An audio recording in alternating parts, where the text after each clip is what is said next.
વડોદરા જિલ્લાના પાદરામાં અંધશ્રદ્ધા સામે મોટું પગલું.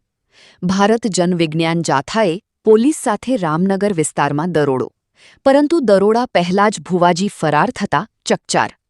પાદરા સ્ટેશન નજીક આવેલ રામનગર વિસ્તારમાં આજે ભારત જનવિજ્ઞાન જાથા દ્વારા પોલીસ સાથે મળીને રાજા મેલડીના નામે ઓળખાતા ઘનશ્યામ ભુવાજીના મકાન પર છાપો મારવામાં આવ્યો હતો. આ ભુવાજી પર આરોપ છે કે તેઓ ધર્મના નામી ધતિંગ કરી લોકોને છેતરતા અને અંધશ્રદ્ધા ફેલાવતા હતા. આ ભુવાજીના કેટલાક વિડિયો રીલ્સ સોશિયલ મીડિયામાં ખૂબ જ વાયરલ છે. માહિતી મુજબ આ ભુવાજી સંતાન પ્રાપ્તિ, દુઃખ દર્દ દૂર કરવાના અને વિવિધ શારીરિક બીમારીઓથી મુક્તિ અપાવવાના બહાને લોકો પાસેથી પૈસા તેમજ વિવિધ ચીજવસ્તુઓ વસૂલવામાં આવતી હતી. છાપાની માહિતી મળતા જ સ્થળ પર મોટી સંખ્યામાં લોકોના ટોળા ઉમટી પડ્યા હતા, જેમાં ભોગ બનનાર લોકો પણ હાજર રહ્યા હતા. પરંતુ દરોડા દરમિયાન ઘનશ્યામ ભુવાજી વિજ્ઞાન જાથા અને પોલીસના હાથમાં આવે તે પહેલાં જ ફરાર થઈ ગયા હતા. તેમજ તેમના સાગરીતો સામે પણ આક્ષેપો ઉઠ્યા છે. આ સમગ્ર મામલો હવે પાદરા પોલીસ મથક સુધી પહોંચ્યો છે અને પોલીસ દ્વારા આગળની તપાસ હાથ ધરવામાં આવી છે.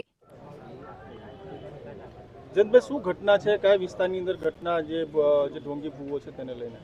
પાદરામાં રામનગર વિસ્તારમાં છેલ્લા 10 વર્ષથી ઘરમાં માતાજીનો મઠ બનાવી લોકોના દુર્દર્દ મટાડવા, 25 પ્રકારના રોગ મટાડવા, અસાધ્ય રોગ મટાડવા, કેન્સર મટાડવા, સંતાન પ્રાપ્તિ વગેરે દાવા કરી અને રૂપિયા 1000થી માંડી 11,000 થી 1,51,000 રૂપિયાની ફી વસૂલતો હતો. માતાજીનો ભયને ડર બતાવતો હતો. આ ભૂવો છે તે માતાજીને અમુક વ્યક્તિઓ પોતાની માનતા નામે દારૂ પણ ધરતા હતા, તેવી પણ હકીકત અમારી પાસે આવી છે.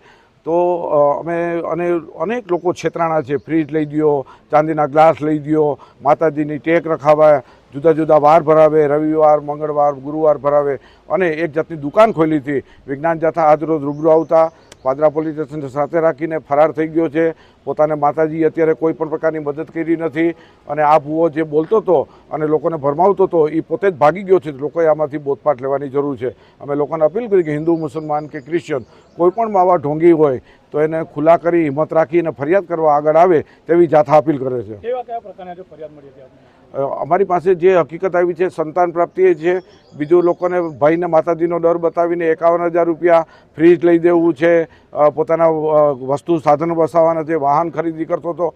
આ બધીને માતાજીનો ડર ને ભયના નામે લોકોની પાસે વસૂલતો હતો. બેંક લૂંટશે તો તેનો ચોર પણ નહીં પકડાય તેવું પોતે એવો પણ ધૂણતા દાવો કરે છે. ધૂણવાવાળા અને સવારીવાળા આખા ભારતની અંદર અમે 2800થી વધુનો પડદાપદ એક પણ સાચો નથી નીકળ્યો. આ ઢોંગીનો એમાં ઉમેરો થયો છે.